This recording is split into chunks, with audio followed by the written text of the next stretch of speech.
Well, hello again. What's going on, man? Back with another one. You already know. Literally, with Ken and Karl. Literally. And with Rob. That's right. The man, the myth, the legend. It's all true. The brother. Everything's true. My You man. doing all right? Oh, great. Wonderful. Wonderful. So we had a few technical difficulties to start. Hopefully that won't continue. I was gonna throw you under the bus, and you know what? Instead, I'm gonna say, amazing job on picking up the green screen. Thank you. Well, you know, that's right. We got a lot of stuff coming, folks. It's all in the works. Trust me. Like right now, we're going through trial and error, like anything else. But we do, you know, we work it out. We get better each time. So, you know, just bear with us. But we got a lot of stuff cooking up. So I kind of wanted to get this in fairly quickly. So you picked up not just a green screen, but some brand new lighting, which was super amazing. And I've never actually used a green screen before. Me? Shit. So I figured I would test it out. And I'm sitting here and I'm like, I don't really, you know, I'm looking at stock on online, and it's like, you know, $200 for, you know, right, 4 minutes of driving footage or something. And I'm like, man, so I'm gonna have to film some stuff.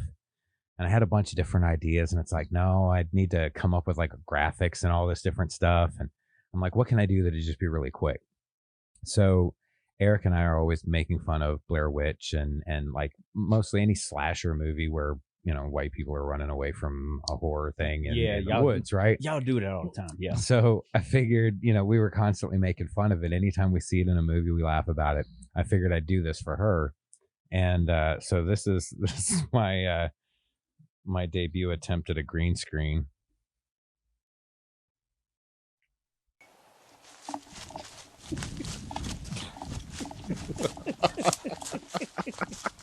Oh shit. Oh shit. The fear face and the fall down. The fall. They always fall. That's the shit right there. That is the shit. See, this could be in the movie, people. Y'all don't understand. This is some shit right here. Like right now, only thing missing is the white woman, you know, who's no, please, come with me. Go on without me. Go on. And then like Freddy or Jason just come and fuck you up. That's beautiful. So I think I conveyed true terror.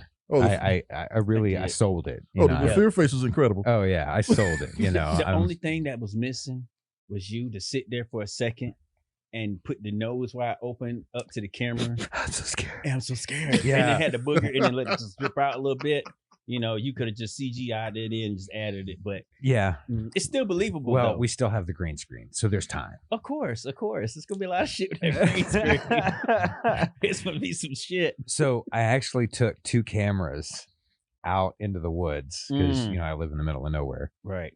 And I had one pointed behind me over my shoulder and the other one pointed in front of me. And I just started running around in the woods.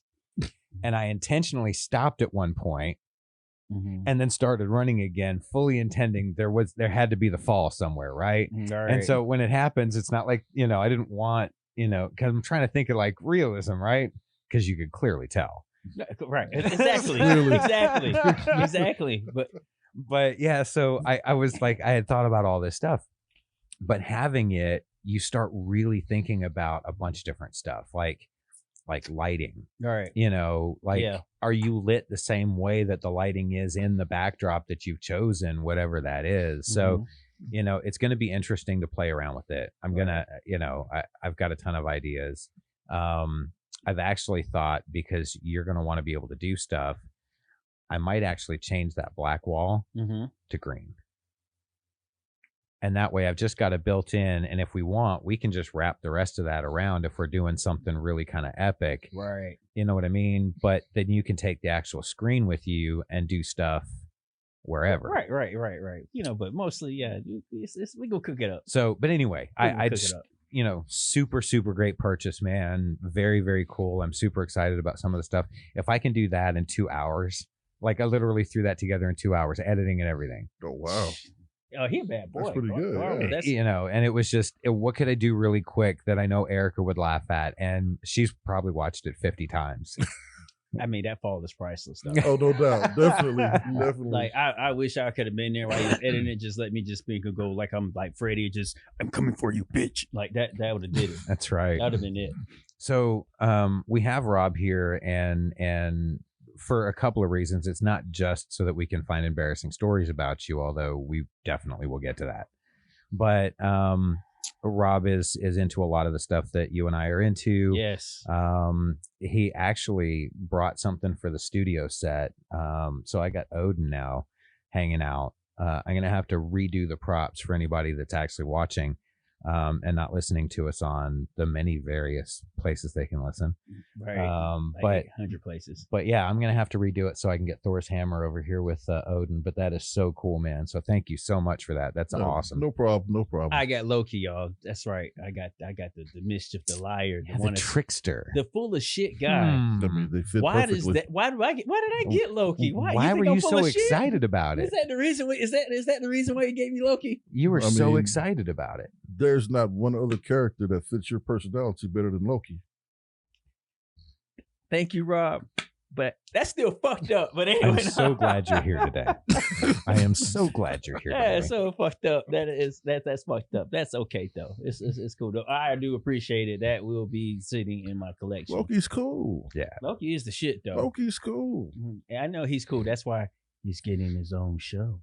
Erica is super excited about it. I am too. Tom Hiddleston's fantastic. Hiddleston took him to another level. I never would have thought that I would like Loki. But I think out of all the programs that are coming out, I think, she's most excited about that one. Yeah. And you guys were talking about WandaVision, which I haven't started watching yet, but you said it's really, really starting to get good. Yeah, it started off really slow, but after episode 3. Yeah, right at 3. Right at 3, it explodes.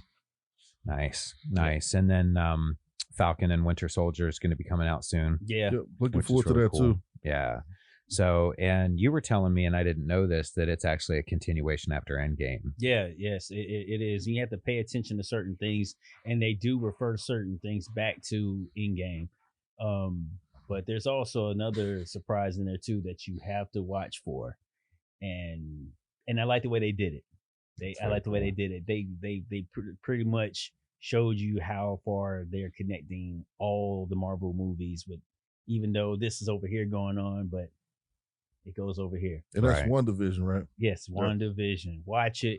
And a lot of people, you'll like it. At first, it's gonna throw you off, but I see why they did that. They had to set it up. So watch it. Very cool. Definitely. Very cool. Yeah, I want to hate Disney as a conglomerate, but I mean, crushing it. Just crushing it. They're killing it. They're killing it. I'm glad. I mean, just think about it. Years ago, it started out as a fucking dirty ass mouse running around the screen and a fucked up ass. We thought it was a dog, turned to be a fucking cow. Goofy is a fucking cow. Blew me the fuck away. But now, wait, what? Yeah, Goofy's a cow.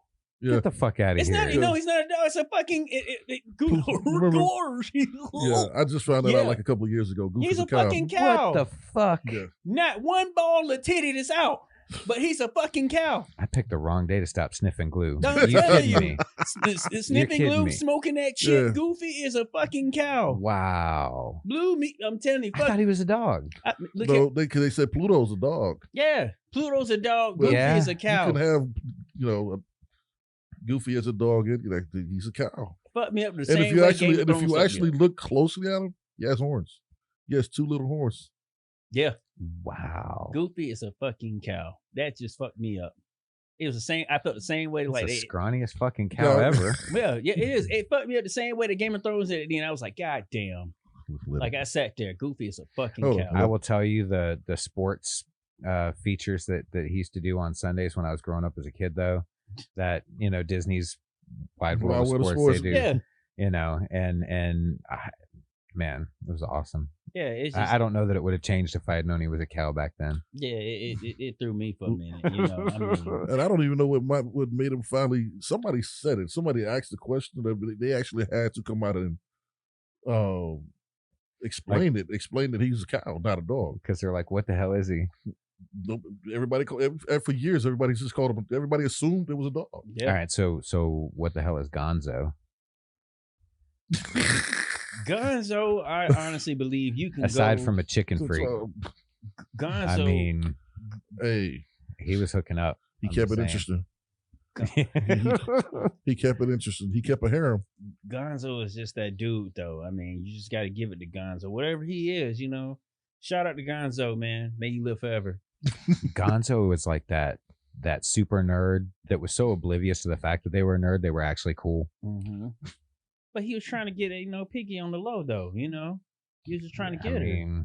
He was after them chickens. He was constantly with them chickens. But he had them chickens, but he wanted some of that pork too.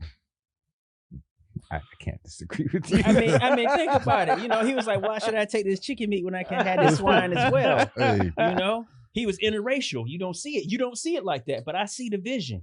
I see it. Okay. Yeah. All right. Yeah. Very cool. Yeah. While at the same time, the pork was trying to hook up with some frog. With the frog. With the frog, right? God, Lee. Yeah, but she was bougie enough to want French.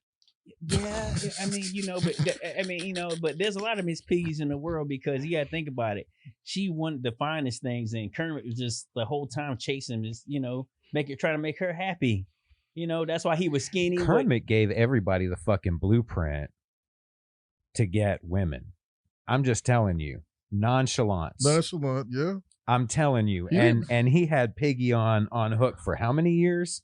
Kirby. Remember, he never chased her. He never had one. He never chased. He did never chase. I got tangled up. I think he did once in one of the movies because she started dating somebody else. I think it was Charles Grodin or somebody. Yeah, I think so. And he got jealous. Yeah. You know, so she got to play the double play on him and turn it around. But he was pretty slick with that. I don't really give a shit. Just go off and do Gonzo. I don't give a shit. But Gonzo, Gonzo let her know, like, his nose was hung. So, he let her know what time it is. Like, yo, they don't call me Gonzo for nothing. I got that hook. Get that spot. That's right. Make that thing go. Make her go. Was it curved like the nose? It had to be. Because that could make things interesting. Gonzo, look here, think about it. Gonzo had little legs, but he was big at the bottom. I think you were checking Gonzo out a little too much. I'm just saying, Gonzo, come on now. You got chickens following you around. You got chicken heads following you around. Come on now. Literal chicken heads. They would follow him around. They would just go. So was Jim Henson just like ahead of his time, and he like tucking in metaphors before we even knew there were metaphors? Jim Henson saw the world very differently. He saw the world for what it is. It's nothing but women running around, prostitutes, all that shit. He had all of that shit going on. That's the mark of true genius, right? That is a visionary.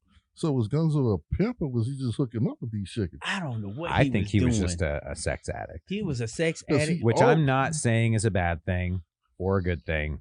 You do you. Yeah. I mean, he always did have at least 3 around him. Oh, yeah.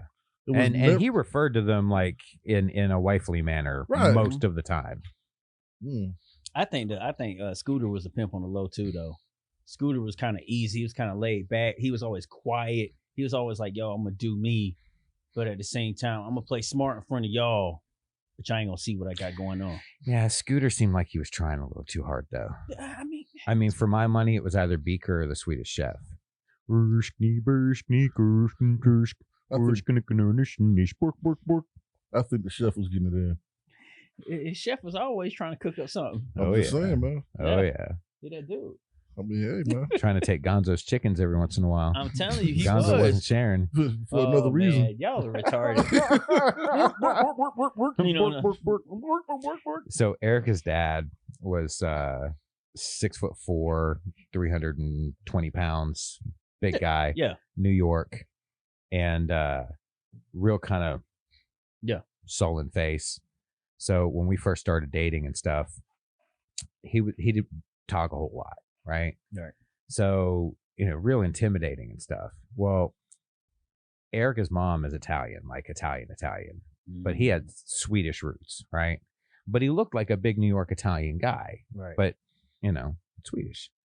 So when I found this out, we were sitting at the table at her house having dinner, and I found out he was Swedish, and I did the Swedish chef impression, which he was not impressed with at all. Yeah. And I'm telling you, the look he gave me, I almost shit myself.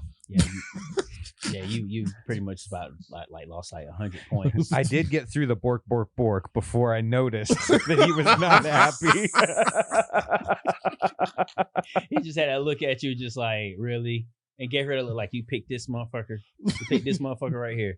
Of all the people in the world, you picked this motherfucker. Oh man, You fucked up.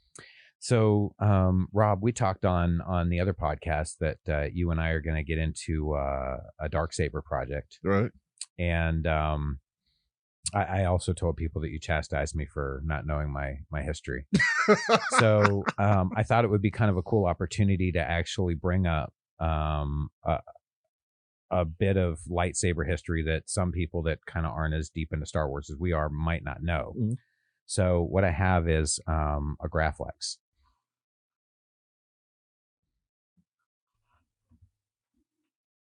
This is For those who may not know, when Lucasfilm was making the very first Star Wars and they were doing props, I'm not going to say who the prop guy is because I couldn't tell you, honestly.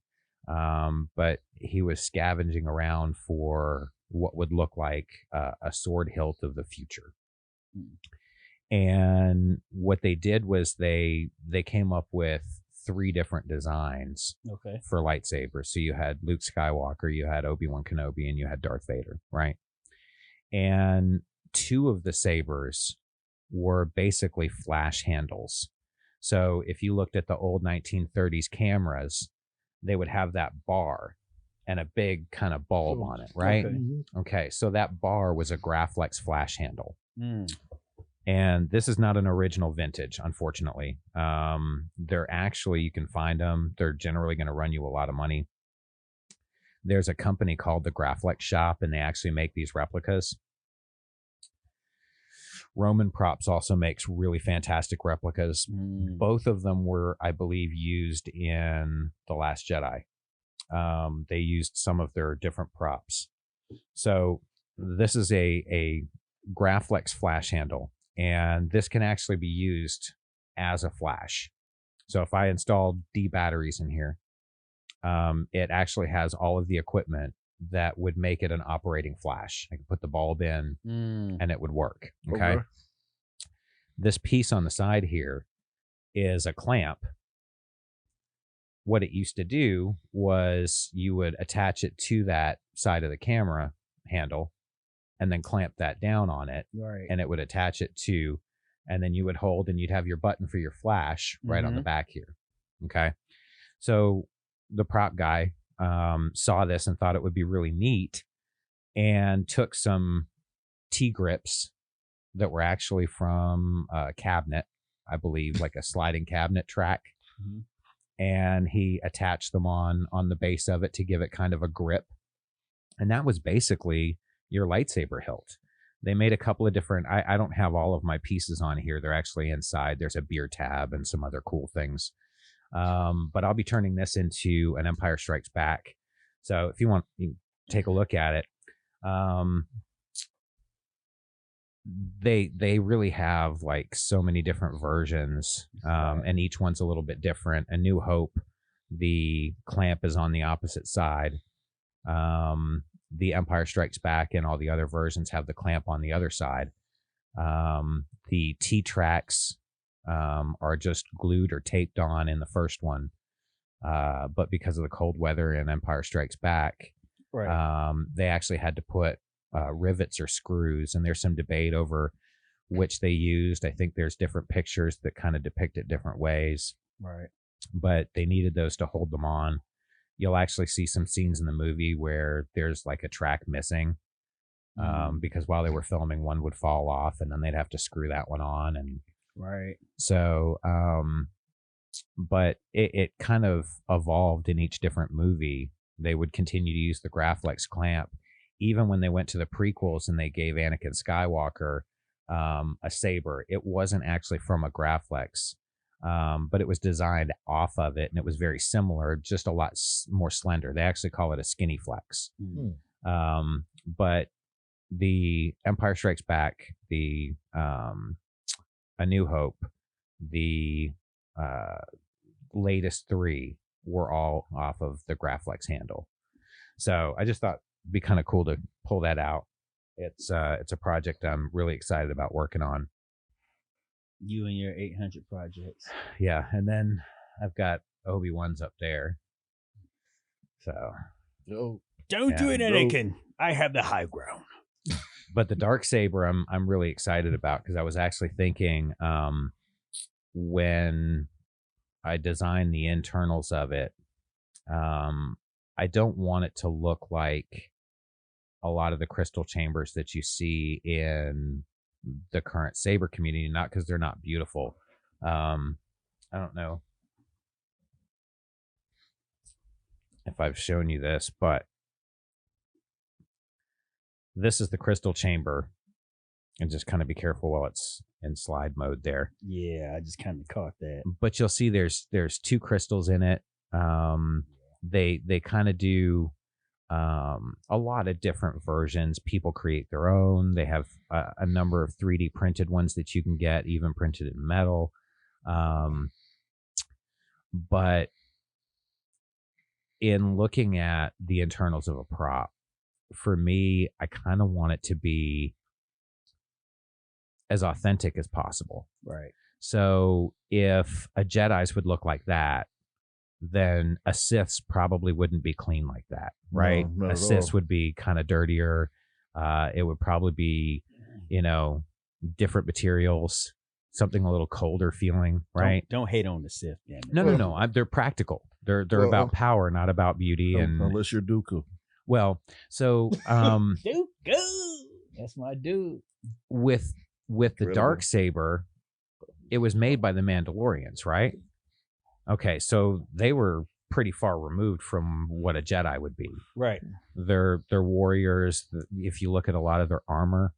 So what I thought I would do is kind of design something that would look like it was fashioned from Mandalorians. Very efficient.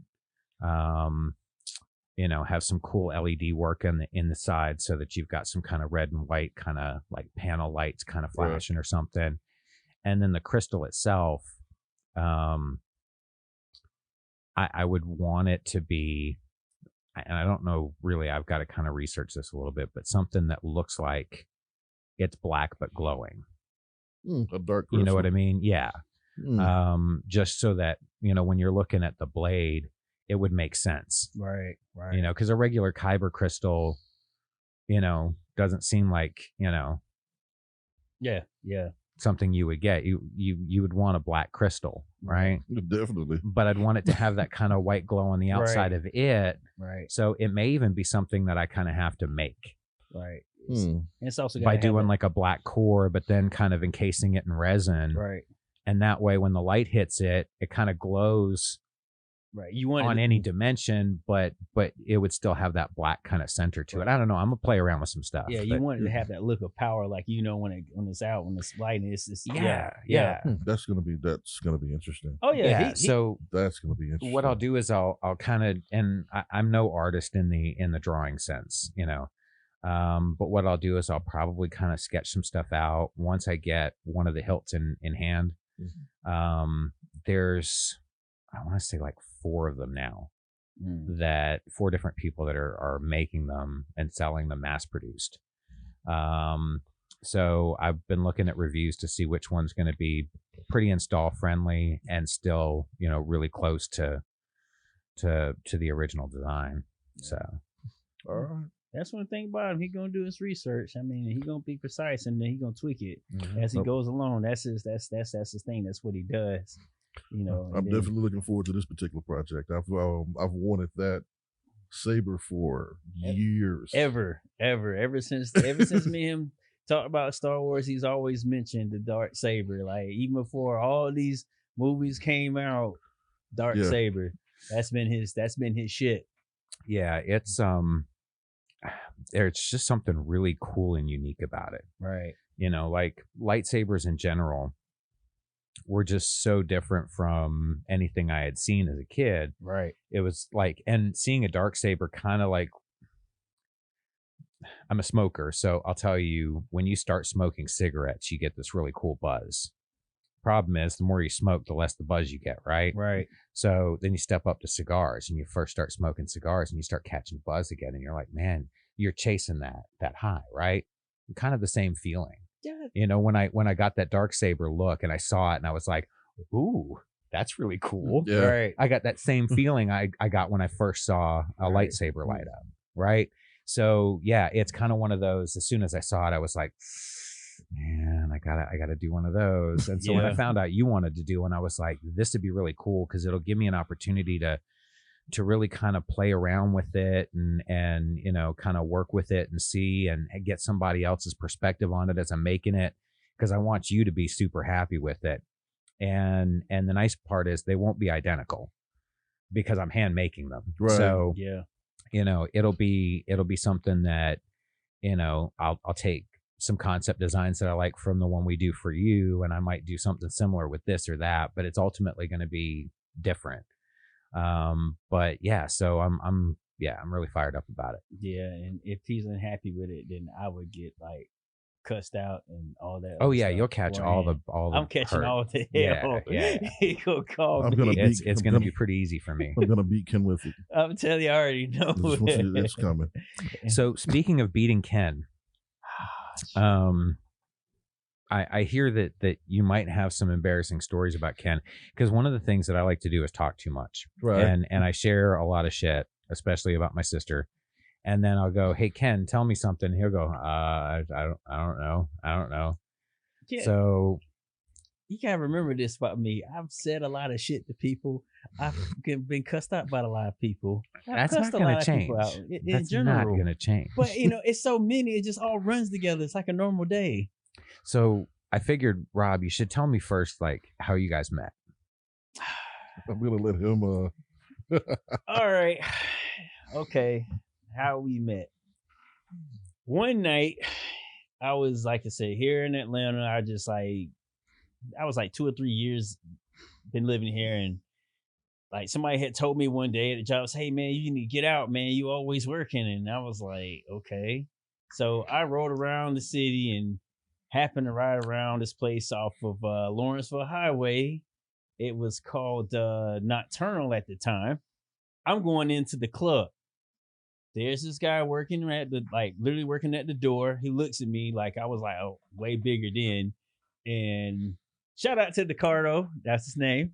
He looks at me, he goes, you did security? I was like, I did it like 1 or 2 times back in Orlando. And he was like, would you want to do a job? I was like, I guess. And it's like, well, cool. When the club closed, I'll let you meet my boss. I was like, okay, cool. Wait, I have to pause you just for a second. Mm-hmm. So you're telling a story about somebody who said you work too much and you need to get out, and the first thing you do is get another fucking job? Yeah. Okay, I just wanted to clarify. Okay, continue. And I count on Karl always to be an asshole. Now, He said it before I could. yeah. Oh shit. So, you know, club's closing down, and he goes, okay, man, you come in and meet my boss. See if you hire you. Okay. So I see this dude standing there, like everybody else is dressed in suits, but him. He got on like a jersey and some jeans, and he just walking around the club like, yo, get everybody out. And I'm like, who are you? My name's Fierce. Who are you? I'm like, I'm Ken. I'm here about a job. Okay, you want to do security? Yeah. Okay, what would you do in security? What's your resort? What's your last resort? I said, my last resort is like, is to throw somebody out. I'm trying to calm the situation down. He looks at me, fuck it, you're hired. I was like, oh shit, that's it? Like, that's it? I'm in? He was like, well, be back here next week, blah, blah, get a suit. And I'm like, okay, cool. So I come back, have the suit, and matter of fact, he scheduled me to work Friday night. Now, is that the picture that I've seen where all y'all are. That's Oh, you seen the picture? He's seen a and picture. you look like you're in the center in of the bottom, yeah, at the bottom. a circle. That's Studio 72. A circle of some sort. Now, it's a classic picture. It's a classic picture. I'm gonna have to send you the picture so you can just put it up for this moment. Everybody does love that picture. Yeah, Yes, everybody loves need it. to send it. He's in a suit with a beanie on. I just wanted to tell you. God damn it. Tell me I'm wrong. So anyway, Who is that? I don't know why. Anyway, What? Yeah, it just happened. Oh man, you just got busted. So you cold busted. I saw you and him. Okay, now don't you walking in the rain. Okay, all right, now Come on in. I got some hot chocolate. Let me take your coat. Oh shit! How was your day? Yeah, I know it was good. Damn it, let me tell the story. God damn it! All right, sorry. So, Orange Juice Jones. I got lost for a second. We do that. We do that. That's just this is how me and Karl are. We do that. Oh, this is incredible. So you can leave that fur coat. You can leave all them clothes. I bought this for you. You without me is a conflict about the milk. No, I'm just playing. I just had to get it out because you started this shit up. But okay, all right. So I come back to work Friday night. So I'm like, okay, cool. I see like a lot of the security standing outside, and he looks at me and goes, "You working inside tonight?" I'm like, okay, cool. But I didn't notice there was a lot of dudes who were just going in with like, with they like suitcases and shit. And I'm just like, okay. And I'm just like, but you can wait here for right now. Next thing you know, the DJ come in, he pump up the music, and I'm seeing a whole bunch of ladies going in. I'm like, okay. I'm like, all right, a whole bunch of ladies, all right. But I'm noticing ain't no dudes coming into the club. I'm like, okay. So he sends me in. Turns out it's a fucking male review. I'm trying to walk back out. I need you to stay in there. Stay in there. Everybody else is hanging out. He ain't even going in there. And then, like, as soon as I go in there, and all of a sudden, I mean, how rowdy is it gonna get? You just hearing hip hop music. Dudes in there just dancing, meat just going left and right. I'm like, what the hell? My job is to make sure the women don't jump on the men. What do I have to do? Grab a couple of women. I'm right here. I got I'm like 2 inches away. Meat just right there by the ear and shit. I said, what the fuck?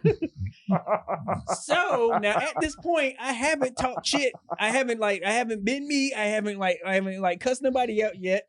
So for some reason after that, I just started talking cash shit to him. And then next thing you know, it went from there. Next Friday, I come in. I'm walking in. He's like, oh, hold on real quick. He picks on his phone and plays the theme Blue Oyster off of Police Academy. Every time from there on out, when I go in every Friday, he was playing that shit when I came up. Here's the most fucked up shit. This I know this shit was personal. Mm-hmm. He hired other people after me. I said, oh, cool. They working inside? No, they're not. Damn. He's an asshole for that shit. Now, is it because he knew you were enjoying yourself? No, fuck no. Okay. Because he might have been doing you a favor. I don't know. I wasn't there. The host, Joyce Littell, she even a couple of times walked out like, yo, that's just too much dick inside. Like, she walked outside like, yo, they just and yet you stayed. I had to stay because he was fucking paying me to stay. You were good. You were good at what Joyce you wasn't did. getting paid? Yeah, she was getting paid, but but she left. She knew when it was enough dick. Every time I tried to walk out, Ken he was like know. this. No way. Hold on, you know what? You smoked that cigar. Fuck you. That's what you need. You were good at what you did. And fuck you too.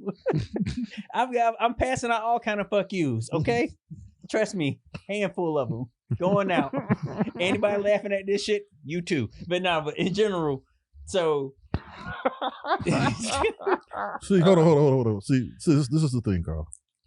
Everybody had to pay their dues. Of course.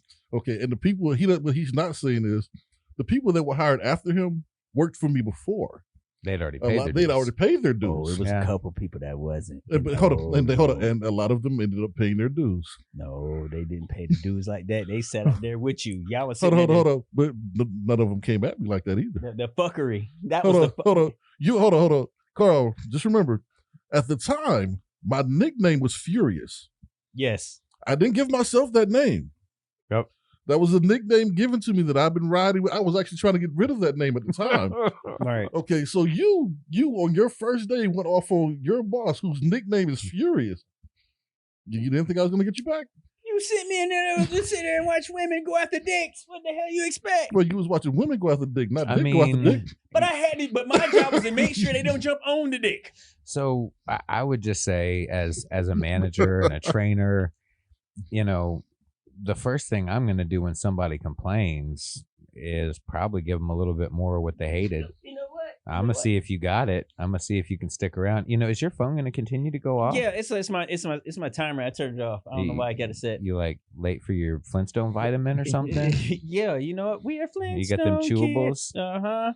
You know, and growing. Yeah, no, but those gummies are the shit. Yeah, they were. They are. Oh yeah. I could taste it, you know, but yeah, you eat too problem many. is you eat a jar of them and it's probably not good for you. Then you sitting there crying on the toilet and wondering why shit ain't going out. My pee was coming out like neon. Oh shit! Why? But too many vitamins, man. You gotta get rid of them somehow.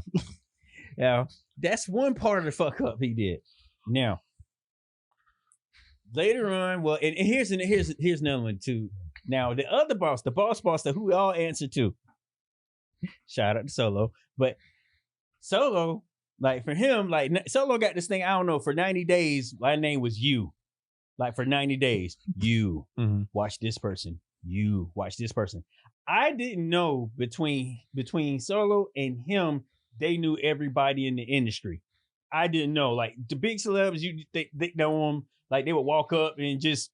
They'd be like everybody else, like, you know, hey promoter, how are you? Oh snap, it's Rob. What's going on? I'd be like, how you know him? But in general, back to what I was saying, for 90 days my name was you.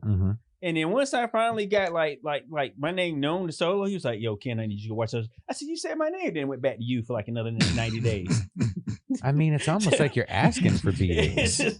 It's just whatever. But it gets worse, Karl. It gets worse. I'm sure. It gets worse. It really does. Then we pretty much revamped the club. You know, just it became Studio 72, and from there, that's where it really went like a whole shit wire. Like the shit I would used to do, and stuff like that, and well, one thing that Robbie I will always do before I like kind of set up the front of the club, I'll always go use the bathroom. But Rob would always scream out, it didn't matter if women was around, hey y'all, Ken taking a shit. And they would believe it. I'd be sitting there like, no, I didn't. I peed. Were you trying to like make people think that you didn't shit? I peed. Like it's just the fact. I mean, at least you were going to shit. You didn't just stand there and shit. No, but here's the most fucked up thing about it. He would do that while I was in there, and then sometimes he would wait for me to come out because I have to run the line, and he would just wait for a minute. I'm checking people. I'm talking to females. Hey, Ken took a shit, and I was like. I was just sitting there with that look like that number just he knew your name though. Yeah, and one that's people called graduating. One people went, you can. I was just like, that's graduating.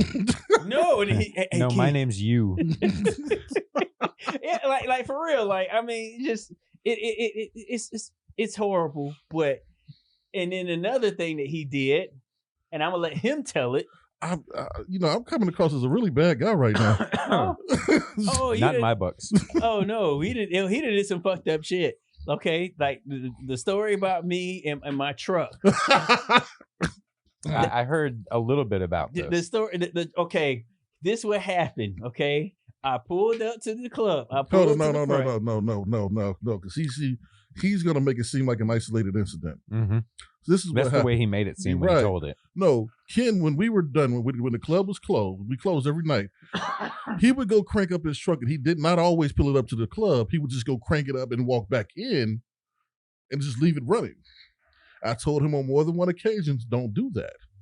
And he left the key in it. It's not like it was remote start. He would just leave the key in it with it running. It's okay. I could see it from where I was standing. Well, from inside the club. Well, that night he went inside the club, and he was inside the club for a minute. Wait! If you could see it from where you were standing, God damn it! How is it your car was taken? Most of the time I was outside, but this okay. This day that happened. Sorry, Rob, I didn't mean to interrupt you. So what were you saying? So he went inside the club, and he was in there a minute. So I went and I moved his truck around the block.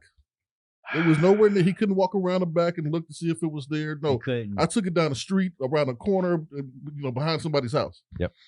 And I left it there. And then I walked in the club.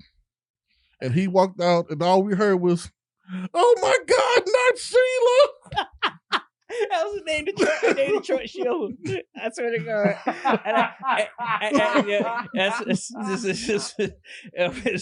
And the funniest shit is, I'm right now, like my sister don't even know about this story. No one knows about this story until now. I'm sitting there, and I'm like he let this shit go on for about 10 minutes. And I just sat there, and I was just like, it's gone. And he had this look like, oh my God, I'm so sorry. I'm so sorry. And I'm just sitting there with that look like I just lost all my juice money from school. And I'm just sitting there just like, oh shit. Like my shit. And I was just like, my dad gave me that drink. He's gonna fucking kill me. And then all of a sudden he busts out laughing, tears in his eyes. I'm sure. Just, oh God, I should have seen you. Go around the back. He just tears in his eyes. It's around the back. And I cussed him out the whole That's called fucking a mercy night. rule. The whole fucking night. The only reason, because I had intended on letting that draw out a lot longer than it did. Right. But the look on his face. Oh, I'm sure he was just crushed. It was that little 2-year-old who has the ice cream cone that they've wanted, and they took that one lick and it falls off, and the eyes well up. That was Ken. Oh, I'm sure. Yeah, that shit. I was fucked up, but I cussed his ass out the whole night. I stayed on his ass like stank on shit. I was on his ass after that, and I'm sure that worked out really well for you in the future. And here's bad about it. He went and told the whole staff, everybody laughing at me, everybody just rolling. I mean, most of them was in on it. Really? You think I'm the one that moved it? Fuck all y'all. Fuck all y'all. That's some bullshit. And no one has told me this shit. None of them. They all just laughed in my face. That's all fucked up. All y'all fucked up. Fuck all y'all. But no, but seriously, yeah, that's one occasion. But as far as in me and how I am, that's just all the time. I mean, we've got, like I said, stories on stories. Me jumping up in the club, I get money running around. Yeah, we gonna tell that one. Especially when Aziz got involved in it. Oh, hold God. on, before we go there, remember I told you there was a name. I didn't text it to you because I wanted to wait till I was here. Right. And that name, and I'm gonna let him explain that one. Meat Truck. Oh shit! All right. Meat Truck. Meat Truck, okay. Imagine, like, the staff is crazy. Like, everybody is their own crazy, but I'm just the crazy that I just talk shit to anybody. Right. I guess everybody is kind of like playing like they had stripper names. No, La gave everybody a stripper name. Yeah, La gave everybody. Latif, shout out Latif. And he was just sitting up there going around giving everybody names, and and he just looked at me. He was like, "Yo, your name is Meat Truck because you're meaty," and I had looked at him that lost look like I was just like, really, and he was like meat truck, meat, meat, and he just kept doing that shit, and then meat truck, and everybody's going around me, meat.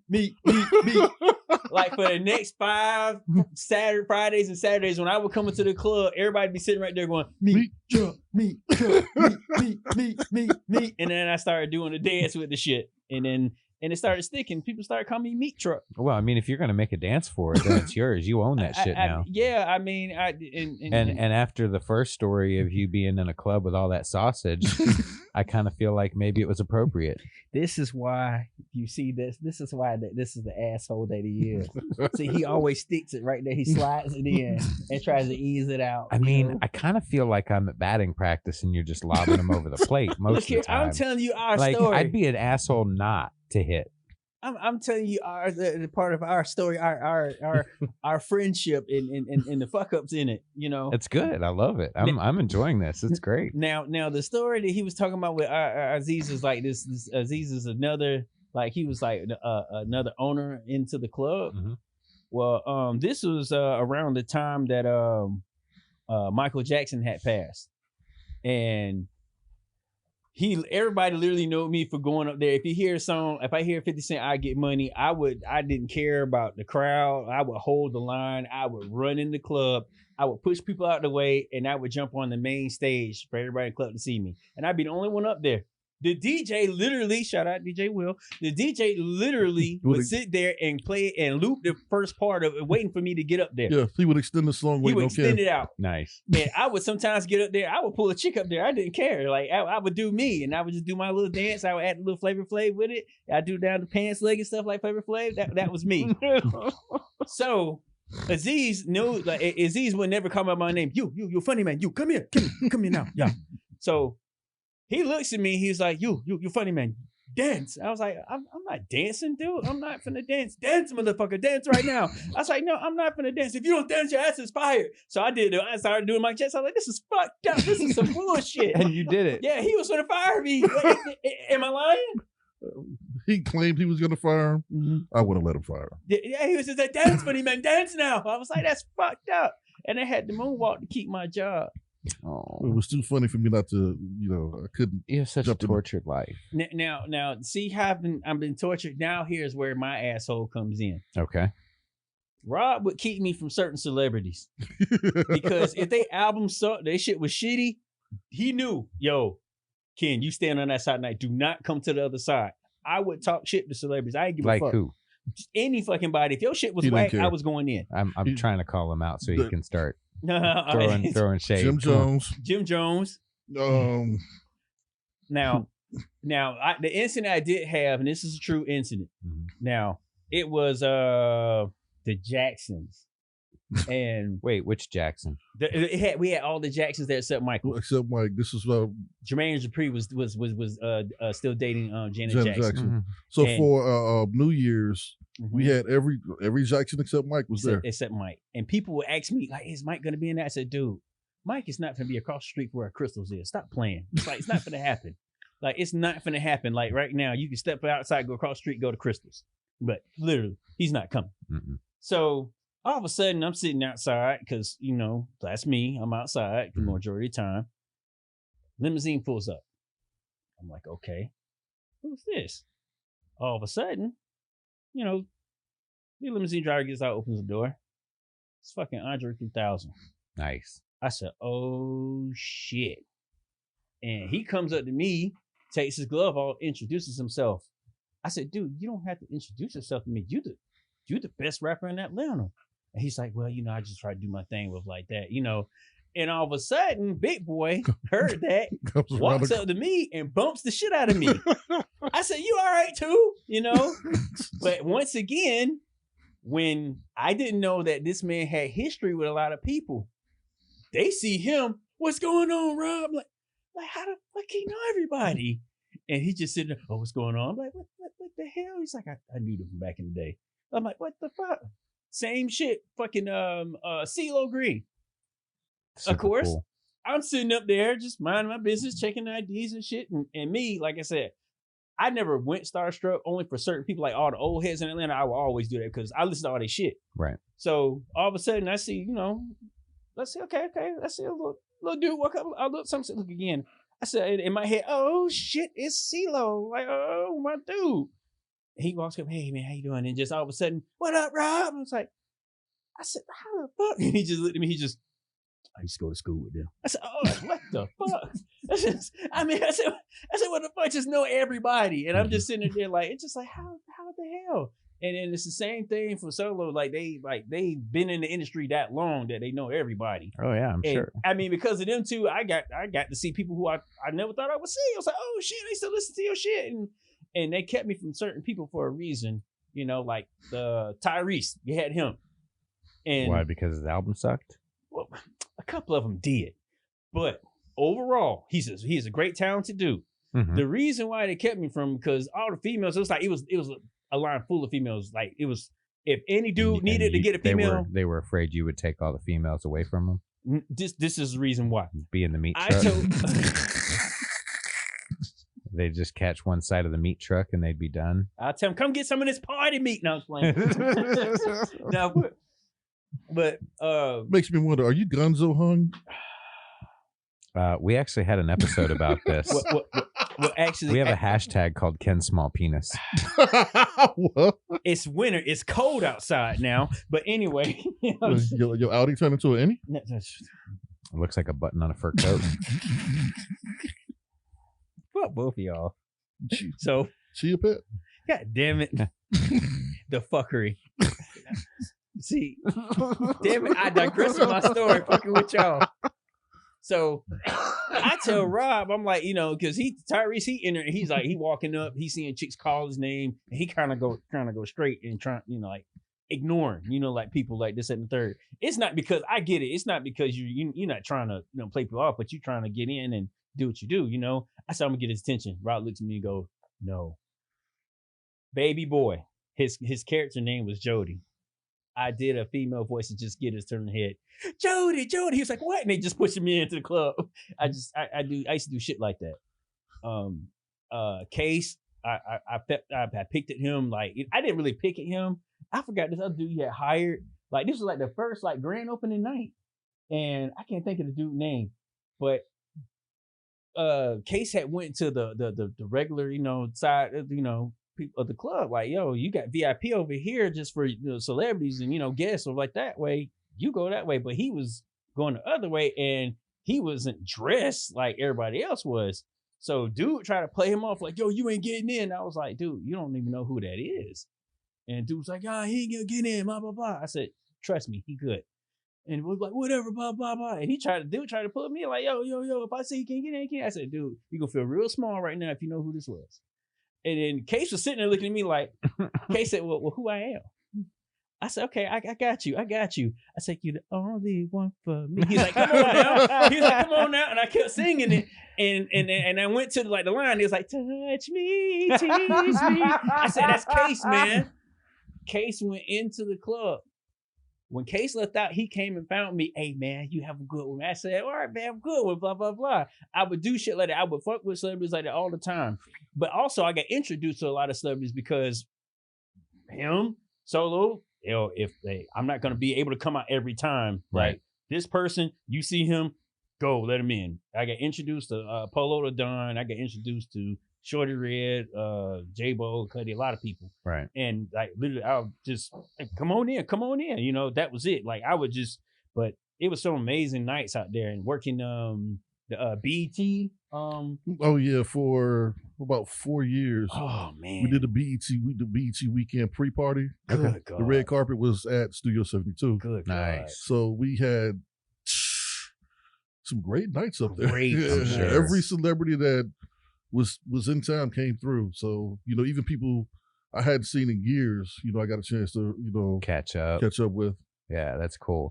I've never been one that really got starstruck. I mean, there were a couple people that, when I met, I was like, oh shit. Yeah. And I was just kind of lucky that I worked in a store here that was kind of in an area where like Dominique Wilkins shopped and Chili. Yeah. Chili is super nice. I mean, she was super cool. I've seen Andre 3000 twice. Yeah. But I'm never one that's going to just run up to somebody, hey, really appreciate your work. It really meant so much to me. And it's not that I'm sure they do kind of want to hear some of that to an extent, but you never know where the line is and how much they've heard of it. And I don't want to be that last straw where it's like, dude, can I just fucking shop? Yeah. So, when you kind of get around people, they're just fucking people. Yeah, that's it. Right. That's the thing they enjoy the most. Like, like I said, I would give them their props on this, that, and the third, but I would never like just hone in on them like, oh man, you such and such, Yeah, I mean, if it's a natural situation and you get to meet somebody and kind of talk with somebody, that's cool. And, again, I know there are some celebrities that probably really want that kind of attention. Right. You know what I mean? I'm just not that person that's going to just run up to somebody and, oh, hey, I really dig your work. When you say that, it's always the new artists that want that.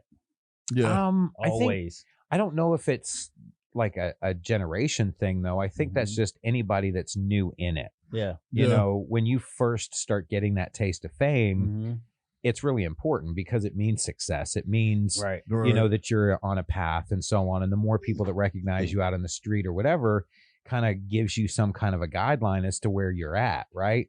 And then if that starts dropping off and you're still new in the game, it's like, oh, what am I not doing? Or, you know what I mean? People aren't recognizing me anymore, or that kind of thing. And, it can be a symbol like, well, maybe I'm just a flash in the pan or, so I'm sure it would be a lot more important at that stage. But once you've established yourself and you've had, you know, whether it's albums or movies or whatever that you've done, Right. you've got a confidence that you really don't need that anymore. And how many years now have you not had privacy? True. How many Very years true. have you had TMZ going through your trash can, you know, just looking for something, you know? But Yeah. the one thing I learned with some of the older OG artists, some of the older old heads, is they get to a point where like the artists, the more established artists, like your Jay-Z, your Jay-Z, Nelly had security, but Jay-Z, Usher didn't have security. Jay was cool. Nas didn't have security. Nas, Busta man, Rhymes, one of my favorites. Busta Rhymes didn't have security. Cool. A lot of those old heads. Busta doesn't need it now. You see that dude? Yeah. Well, yeah, he's jacked. Fucking huge. He's jacked. but these guys, like we had Jay-Z and Beyonce come in. We brought them through the back, but that was because of her. We brought them through the back door. We put her in a section that nobody knew she was even there. She didn't want to be seen. But Jay was like, okay, because we had they took when they took the picture with him, Usher on the stage. Usher, Jeezy, yeah. We they were already on stage in our VIP. And Jermaine Dupri, yeah. Okay. So, we get her up there, and he's like, once he made sure she was good, he'd be lying. He literally across the floor, no security, to head to VIP. I'm literally trying to run to keep up with him. Like, yo, I gotta escort you over. He was like, in his words, if I need security, I'm doing something wrong. He's like, these are my people. My people. Nobody should want to. I'm Jay. Yeah. Who should want to harm me? I held the line because I remember y'all said that he was in like the back and all that, and I was like, yo, I said, screw this. I'm holding the line. Ain't nobody getting in. I'm gonna go see him. Yeah, and I admire that he thinks that way, and he's right. No one should want to. Yeah. Why would you want to take an artist out like that? Right. And you think, I think Big Pun just passed away. Yeah. And MF Doom we lost, but you go back to Notorious and Tupac. Yeah. Nobody that's a fan of their work would ever want them gone, but a lot of crazy motherfuckers out there, right? Exactly. And no one should want Jay-Z dead, but I guarantee you there's an idiot out there that does. Of course. Well, but this is the thing. In that environment, first of all, you wasn't getting into that spot with any kind of weapons anyway. Well, shout out to my door staff, and I will give him a prop. Okay, I had the best door staff as far as I'm concerned, and hands down in the city.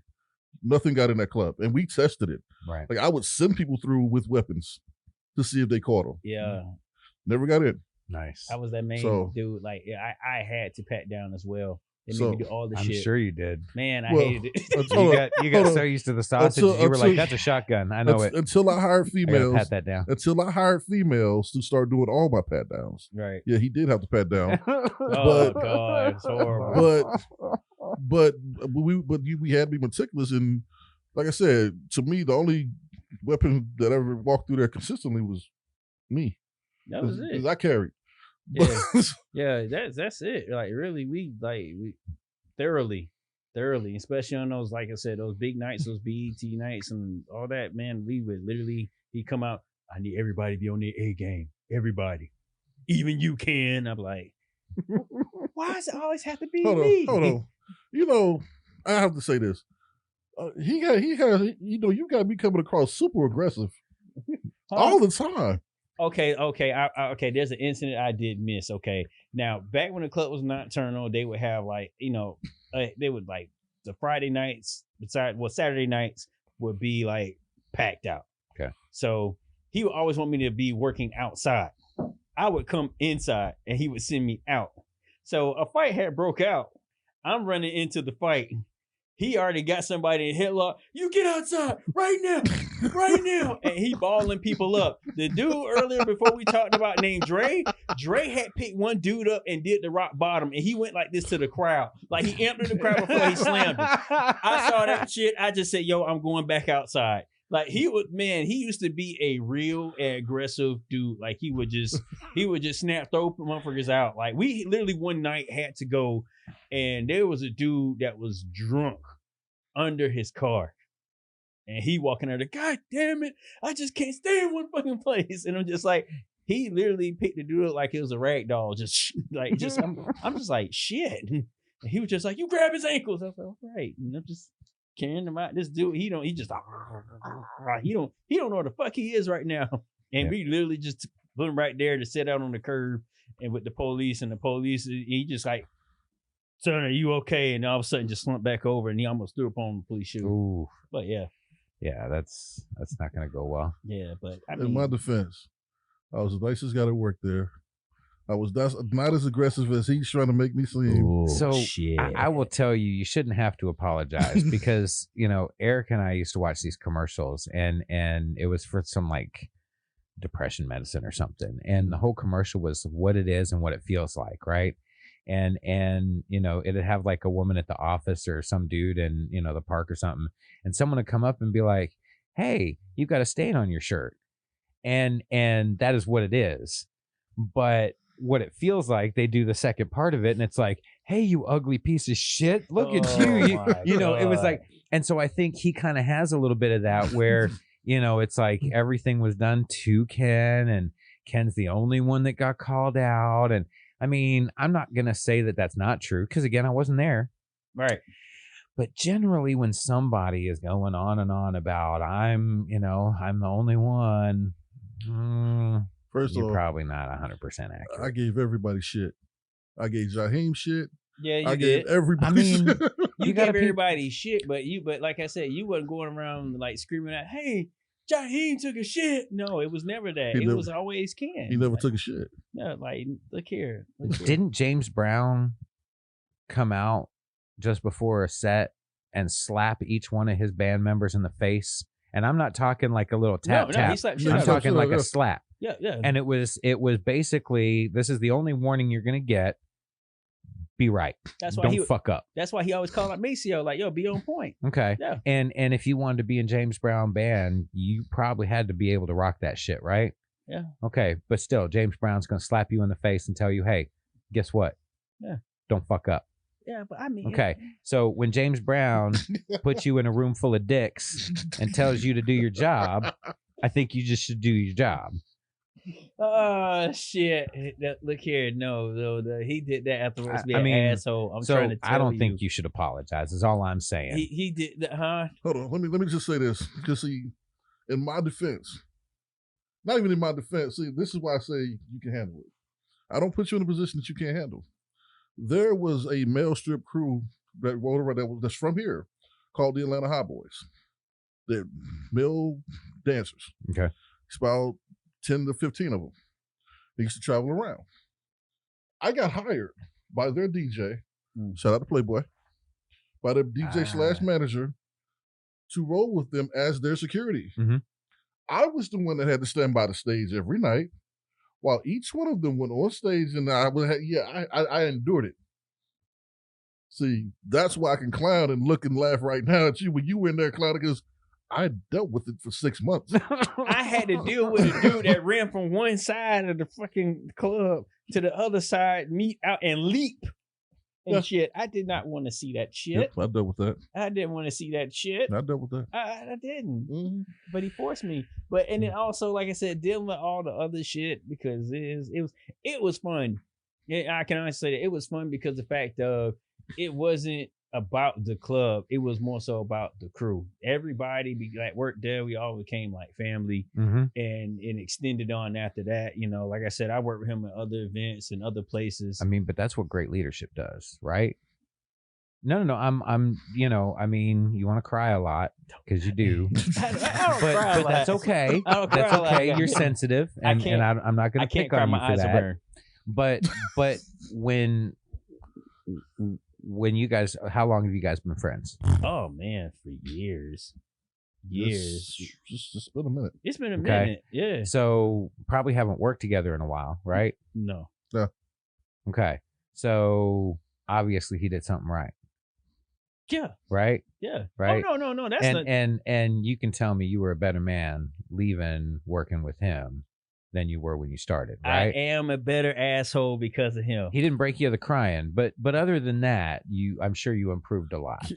Ken knows I don't look at Ken as Ken knows I look at him as like a little brother. He's a little brother to me. I don't look at him. I don't see him as this is Ken. That's my little brother. Right. Yeah. That's that's why I give him shit. Yeah, and you don't mind me being this mean to your Hell little no. brother? Somebody need to do it when I'm not around. Because he like I said, the shit I've said to people that worked at the club, and then the shit I said to people that was walking into the club, I deserve every bit of it because I've said a lot of shit. I'm sure. And then at the end of the day, I'm not done saying a lot of shit. I'm going to keep saying shit. Yeah. So I understand. Shit on me if you need to. Most of the shit you say is shit, and that's cool. I'm down with it. Sometimes the shit is true. But so I had a couple things that I really wanted to mention real quick. So obviously you'd asked earlier, I'm drinking Black Sheep. So shout out to the Hazie Nut. Q. You'll see their fantastic little logo up here. But if you go to the hazienut.com, use the promo code literally, you're going to get $6.49 off of your order. That's $6.49. That's right. And it's amazing coffee. So I can't say enough about it. But I also wanted to give a shout out to Jess, who is my sister-in-law. Okay. You guys have seen that I normally keep a pad out here on the table, and it's actually stationery that she makes. So her company is iDESIGNTHAT. Okay. And she's got an Etsy page. She's got a Facebook page. She's got all kinds of different stuff, and she does custom stationery. And so we would get these all the time for, different gifts and stuff whenever they were sending packages up or whatever. She would include some really cool stationery for us. And I love having it because I don't write a lot of letters, but I'm constantly doodling stuff and scratching stuff out, and I'm constantly looking for a piece of paper. So these things are amazing. So I wanted to have some new stuff done because we've talked about the website, oddmodworks.com. That's right. Go there. Check it out. And I'm going to pop this up in front of Ken's camera real quick.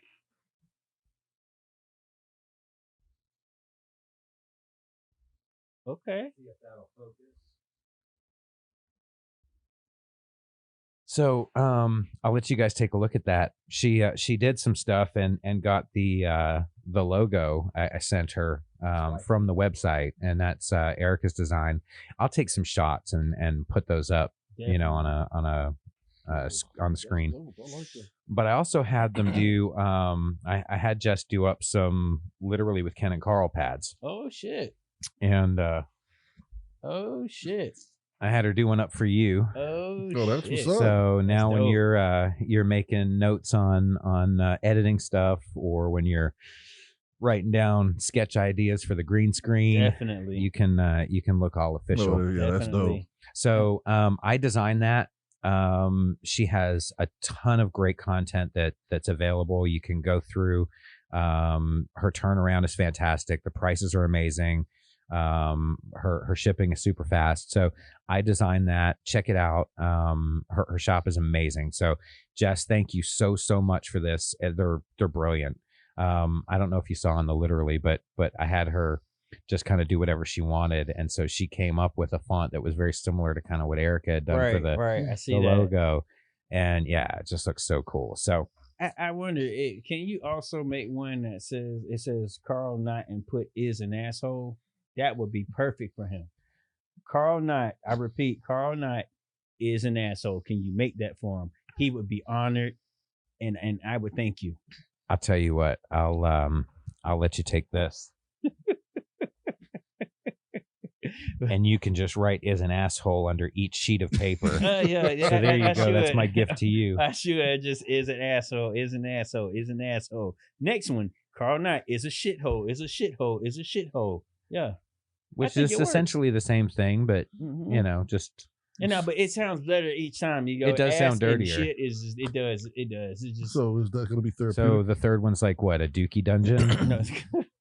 Is this therapy? A crap cave? Huh? Is this therapy? No, I just need to let everybody know that he is he's an asshole. He just do some shit. Okay. He throw his shit in so sideways and ease in. Like everybody don't see. Like y'all see the asshole here. Y'all don't see the shit when we out. Like I'm in the store somewhere, he's somewhere, and he just throw me under the bus and shit like that. Like So and I have to defend myself every time. Yeah, but you want to say some crazy ass shit to people and then expect me to back you up, and I'm like, Yeah. You go right over there, right by him, and then be pointing finger down Yeah, at me I'm, and I'm shit. that dude that'll step away from you real quick towards everybody else and go, look at this guy. I'm telling you that, and See, I had to deal with that at the club, I defend myself. and I couldn't every step away time. from it. I had to back him up. Yeah, that's right. That's right.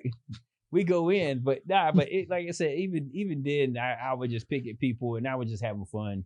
Because I mean, you got to have fun. You're there all night, and then the shit be so fucked up. Like he would send people home early and shit, and I would still have to be there and put all the stuff up in front of the club by myself. Like fuck that. Oh, what? Yeah. Oh, you did a couple times. That's right, you did.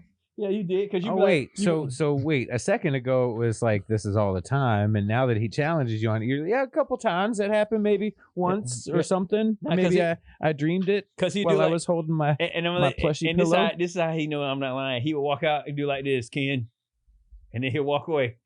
And me break it down, and he go back in the club, making sure everybody getting start getting out of the club. You got to understand, I couldn't do it because I was escorting cashiers with money. We had money moving through the club. I had to stay with the money. I had to make sure I got y'all money and make sure everybody was good. And is he supposed to do everybody's job or just yours? See how that asshole works. see how he just throw it in there. I mean, I'm just saying, like, I mean, I can go and bring all the shopping carts into the store every day, but I kind of hire people to do that, right? Yeah. I have a specific role that I need to do. Right. Okay, so they can sit there and go, man, that guy Karl, he never brings in any shopping carts. Out what I had to do. I got a question for you. Huh? Who wanted to deal directly with Solo? Who? Was there anybody on my staff that wanted to deal? I mean, I dealt with him a couple of times, like No, but did you want to? Is what he's asking. I didn't mind once I got to know like Solo and understand his mind and where he's going. He's very difficult in conversations like this. There's a reason why this conversation. He doesn't want to actually answer the question. No, there's a reason why. To misdirect you. There's a reason why I'm saying this because a lot of people who they start working with Solo, they don't understand that he's business minded all the time. And once you kind of get the understanding of him and how he is, like he like, you know what I'm saying? Because he's personal, but he's business. But it's up to you to learn to separate the two. Shout out to Solo again. Shout out to Solo, because at the end of the day, that's how I learned. To whom I still work for, actually. They know I'm not lying. They'll be like, yep. Somebody probably right now sitting down on toast like that because he's a cool dude. He really is a cool dude. But in general, he would always be about like he's on business. Like he would go and he would be in there partying sometimes too. But while he's partying, guess what? He don't stop watching. He does not stop watching. He'd be in the corner like every once in a while when I'm on stage doing I get money. You know, at the first couple of times he'd just be in the middle of the crowd, like you can see the whole crowd rocking, and he just standing there and just looking like, why is he up there? Why is he doing that? And I'd be sitting there just, I don't know if I got a job, but this shit is banging. See, this is the thing. I was a buffer for a lot of you were able to get away with that. Yeah. I was a buffer from all of that. Yeah. Why? Because you sometimes got to let them get loose. Yeah, you got to. You got to let them get loose. Like Ken didn't drink. He doesn't drink. Right. Yeah. You know, at the time, I don't drink now, but at the time, you know, my staff and I had flasks. Oh, that shit was funny that night. That shit was funny. That shit was so funny because Solo walked out. He was like, all right, it's New Year's Eve, blah, blah, blah. I need everybody to be on point, blah, blah, blah. Oh, yeah, security. No drinking. As soon as he turns his back, all of them pull out flags at one time. I said, what the hell? They all pulled out like together in unison. There was no counting down. They all hit it and went back. And he just, I said, Rob. He said, you didn't see anything. I said, okay. He said, look away, young man. Look away. They were trying to protect your innocence. Man, it just came out of nowhere and it all just disappeared like that quick. Everybody. And then like by the time like the night was over, what's his name? Bio. Shout out to Bio, man. We ain't seen him in years. Bio eyes was like super yellow, like he was tossed. He was tossed. He was just like, sir, you coming in? Now the funny thing is, Bio was about 6. He was tall. He was tall as shit. He couldn't handle his alcohol. Couldn't handle shit. You know, and once I took that was a shot we took before the club opened. Okay, that was always the first shot. We would take it before the club opened, you know, to loosen up, you know, loosen the staff up. You know, one shot. By the time we got busy, it's out of your system. Oh yeah. And but I guess it just knocks the edge off. Right. Mm-hmm. So I guess you wouldn't know. So I guess the I guess he kept going to the well throughout the night because even if he finished off the flask, he had to have kept. Somebody was refilling that flask, Right? So yeah. You'd be surprised. So when I was playing shows, my band was playing shows here in Atlanta. A lot of the clubs, be pretty upset that you bring your own booze in. But man, we were hardly getting paid for any of the shows, let alone charging me $8.50 for a watered down whiskey and Coke or something. That's bullshit. Yeah. So what we do is we'd have all kinds of different ways you could sneak booze in, and then you just go up, order a Coke, and then I'd just be pouring Jameson into it all night. Oh man. But yeah. So yeah, you can get real creative sneaking that stuff into a club. Yeah, man. Especially when you got a bunch of equipment. Like I'd tuck bottles underneath the pillow in my kick drum. I believe that too. I believe that because you smooth as shit. Like a lot of people that you work around, they really don't know. Like they just know that's Karl. That's our boss. Let's just act this way. And I'm looking at him like, no, I know that motherfucker. He ain't shit. Cuss his ass out. But I would never do that in that, But yeah, if they knew what I knew. Well, but like I said, one of my big things was always with my staff is camaraderie. I would try to take the staff out. I took everybody out for drinks. Just and I pay for everything. Yeah. I just wanted. It was always, and I got that from. So we used to do that at another club we worked at called the Bounce, whereas we would have functions and. Like we played football, staff against it was always security against the bar staff. Right. We played basketball, security against the bar staff, football, security against the bar staff. But it made everybody in there, even though we were competing against one another, it made everybody a tighter unit. Right. So, because we had a brawl. Yeah, we had a brawl one night when they had cut my security staff. Yeah, they cut my staff down. I wasn't there. He wasn't there at the time. What happened was... So you're the one that got cut? No, what happened was my granddad had passed, and I went to Florida. Yeah. So, okay. But when I got back, I heard about it. But I knew it was coming because the last couple of weeks it was just building up. It was building up. And I guess we had a new owner come in, and he wanted to, I guess, bring in another staff. So basically, he was like, "Just bring in 4 of your guys." Okay. I brought in 4 of my guys, and like I said, he was out, and they brought in another staff that was probably about 8, 9 guys. So they were supposed. I'm like, okay. And I told my guys this is probably our last night. It is what it is. But the bar staff, the bussers, the bartenders were all guys we all knew. These are the guys we was playing football against. We all knew each other. We'd all been around each other for years. Right. So we had a brawl breakout, and I mean, one of the bigger ones I had been involved in. So it was great. It was fun. And but when the fighting started, the other staff that they brought in ran out the front door. They didn't stop. They went fighting, and the new owner, I saved his life because when the fighting started, I pushed him out the way up him and this girl out the way up some stairs, and I started basically snatching people up. Right. So when he saw that, and then he looked to see the other guys take off running, he's heated. So by the end of the night, we got all these people out the door, and I mean, it was, like I said, a lot of fun. You would have enjoyed it. I'm sorry you missed it. Man, I was mad when I heard about it. I was so mad. But once we got them out, would have kept you outside anyway. Oh no, not that night. night. It would have been like, Ken, get outside. You would have heard me coming. And honestly, because the only reason we were able to win that fight was because they took off. The bussers and the bar staff jumped over the bar and was fighting with us. Yeah, there you That's go. the only way. Shout out to Will and all my bosses. Everybody that was, y'all knew who you were.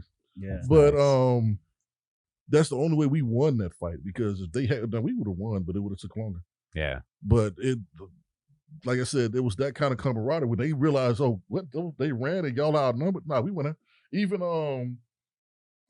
the sound guy. Oh man, I can't think his name for nothing the right sound now. guy. Carter. Who out of that's the one person I would never assume would have done anything. But he was out there throwing hands. Oh yeah, throwing hands. I heard he was putting people in the sleep. Oh yeah, he was putting sleep holes like go to sleep. Oh yeah, nice. I said, Carter, you putting people to sleep. He said, y'all didn't know I was dangerous. I said, okay. Oh yeah, Carter. Yeah. I said, okay. Mike the bartender. Shout out to you, man. It's Jack Will's dad. Shout out to you. We had, man. I mean, it was a diverse staff. It was, I mean, everybody there. We all like, you know what I'm saying. It was times where the club was getting ready to close, and all of a sudden, Lil' Kim pulls up. Oh my God! Solo. Open the bar back up. Like we was like, really? I'm like, man, I want to go home. So, but no, we partying with her. That's right. You know, I mean, it was a time that, you know, at one point, I mean, it just kept going on like that.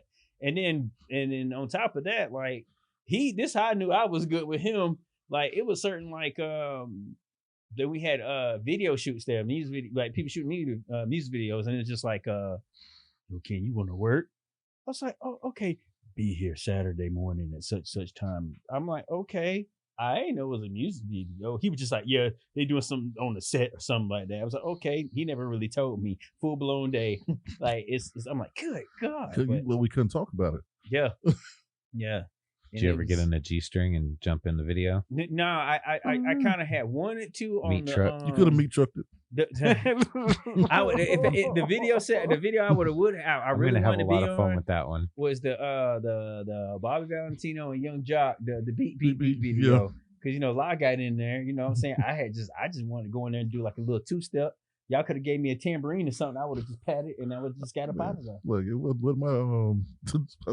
my production. But I already know if that would have happened and Solo would have seen me, get Ken out of there, cut that from the video.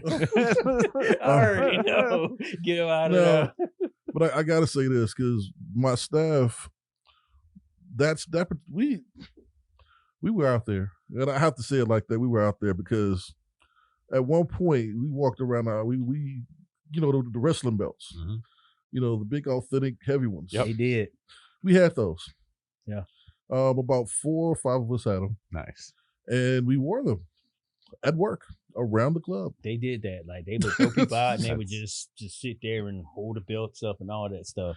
And I'd be sitting there going, y'all crazy as shit. That's championship. Look. You gotta make the job fun. That's it. You have to you have to enjoy. If you can't enjoy what you're doing, why do it? That's all I did. That's all I was doing. And I know there was a guy there was people in there. Yo, I think I could take you for that belt. Take the belt off, put it right there on the floor. If you ready. It was so much stuff like that going on, man. It was like I said, I enjoyed every bit of when you look back at it. Studio 72. Sometimes it was a pain because sometimes, like I said, you would just want to go home and all of a sudden the celebrities come in. It's like, oh man, and then this one here, you know, and then it's just like, man, it's ongoing. Yeah. But now when those days are gone, you miss them. No, that's when the best stories happen. Yeah, you miss them, man. Yeah, because were you there today that we did Usher's impromptu bachelor party? No. Yeah, you left, didn't you? No, I didn't. I think I was out of town again for that. Yeah, well, basically we had a jacuzzi. We had a jacuzzi in one of our VIP rooms. And Usher was there, Jermaine Dupri was there, Nelly was there. Who else? Somebody else. Was Luda there? I remember that. But basically we had Jermaine Dupri was like, yo, pick him up and pick him up of Usher, pick him up and throw him in a jacuzzi. I'm like, I'm not picking him up and throw him in a jacuzzi. Pick him up and throw him in a jacuzzi. I'm like, dude, you want me to really pick this man up and throw him in a jacuzzi? He gave me $100. Hey, y'all, pick him up and throw him in a jacuzzi. That sounds just like you too. So two of my guys picked him up, and he's looking like, what the fuck is going on? I'm like, yo, I'm literally escorting him, you know, toward the jacuzzi. I'm like, throw him in. He was like, wait a minute. Wait. So he took his phone out of his pocket. It was like he put his phone down. He was like, took his wallet out. He was like, all right. They threw him in. It was gonna happen. Yeah, he was like, so we threw him in. And that's when I didn't know this was going on. I didn't know this was gonna happen. I'm thinking I'm about to leave. Right. So next thing I know, a bunch of dancers come out of nowhere. They'd hop in and he's just impromptu. The music came back on Maji. We had just closed. We were the only ones really there. Mm-hmm. So, they came in. So as all this is going on, and Jermaine Dupri is throwing money, he's throwing money in there. And this, like I said, I'm laughing. He bends over to me. He's like, yo, he gives me 100. Throw Jermaine in there. Okay, Jermaine Dupri's that big. Yeah, he's not that tall. Yeah, no, Yeah. I still remember that. Remember when he had turned 35 and had the free all night. That was horrible. Bruh. The club, everybody free all night. Literally the line stayed wrapped around the building. Oh, I'm sure. His security at one point, he got drunk, like super drunk. His security at one point left him. I had to stand by him and make sure that nobody bothered him. And he was just leaning up against the wall, just, I love everybody. No. I'm looking at myself like I'm standing here with somebody who's damn near a midget and got more money than I do. What is wrong with my life? It's funny you mentioned Luda. When I first moved to Atlanta in '93, he was on Hot 97.5. Mm-hmm. Chris Love and Poon Daddy. Yep. And every time I hear Luda, I instantly think of Hard to Retrieve Like That Booger in Your Nose, because it was a line that he had in the little Chris Love and Poon Daddy. Mm-hmm.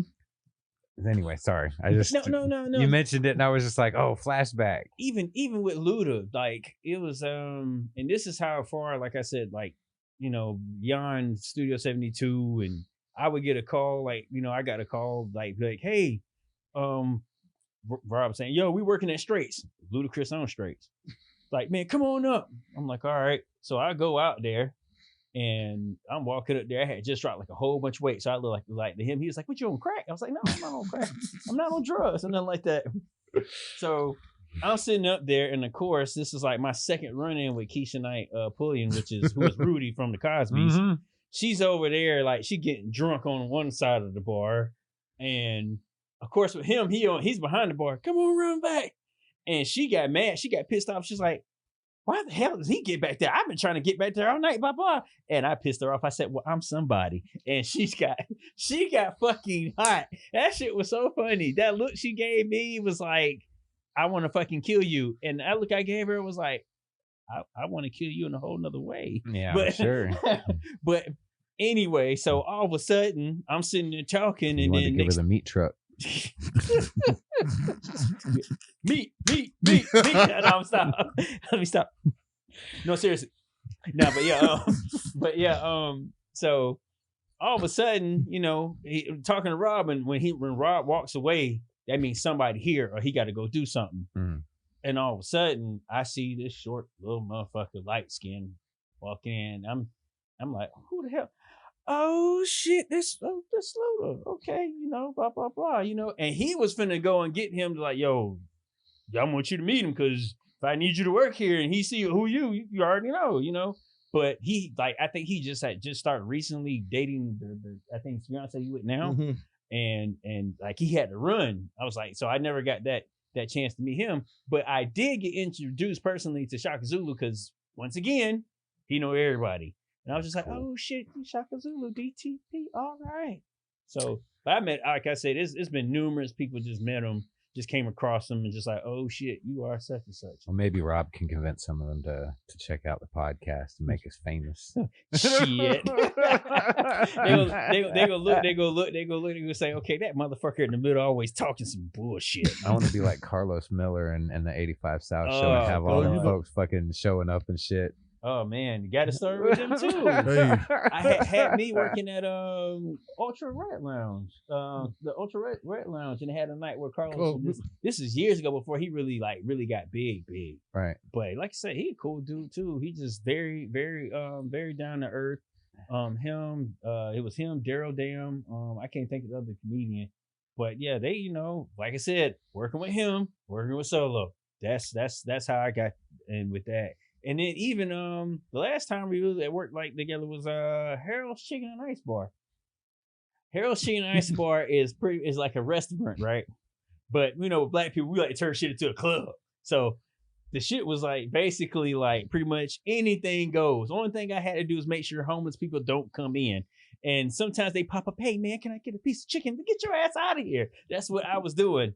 And like I said, works for a radio station. So I'm sitting there, shout out to my man, Jerry Smoking V. Like, you know, he's you know, on the radio, you know, this and the third. I'm trying to make sure that nobody messes with him while he's on the radio live. Because every once in a while, a homeless person would call, man, fuck you. And you might hear it on the radio. Right. And it's like, oh God. But it was cool, but dealing with like certain celebrities, they come in there too, like, oh shit, I want a piece of chicken. I'm like, oh, such and such is here for a piece of chicken. Get him this chicken. Like it just blow me in the back, you know. But like I said, it's just being around certain people and meeting people, and that's how you just, you know, you network people and you stay cool with people. Like I'm grateful for it, you know what I'm saying? I'm grateful for it. It was a fun experience, and you know, I go with it as it comes. And I'm grateful you came out, man. This has been awesome. Hey, I'm glad to finally be able to come out. Thank you guys for having me out. I thoroughly enjoyed this and look forward to being able to come back out. Oh yeah. You're welcome anytime. It's gonna anytime. Happen. It's gonna happen again. This has been a great experience. Yeah, this is great. Like hopefully, like y'all, I hope y'all enjoyed this episode. And I had a fucking blast. Like I smoked this down to the nub.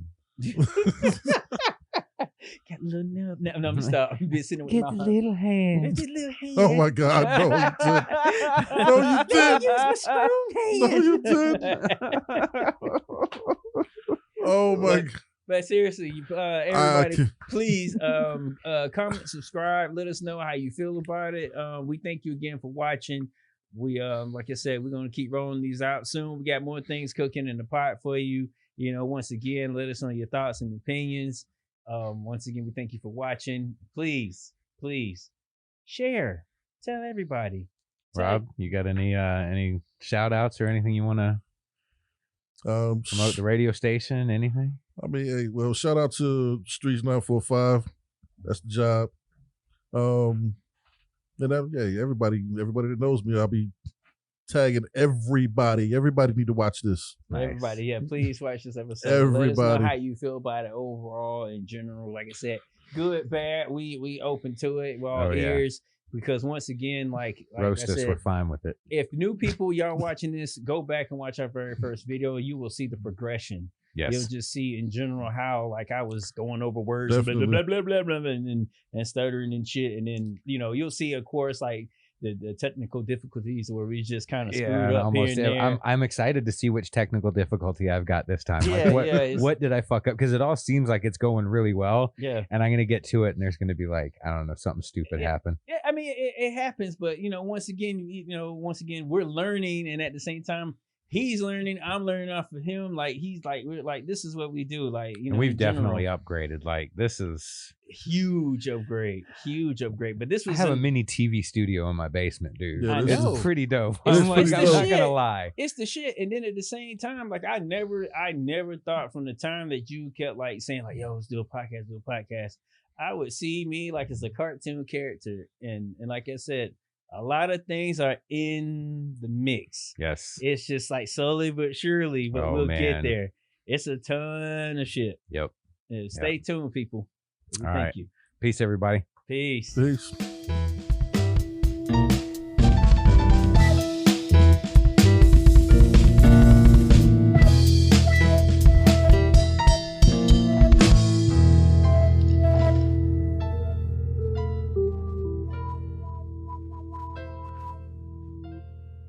Wow.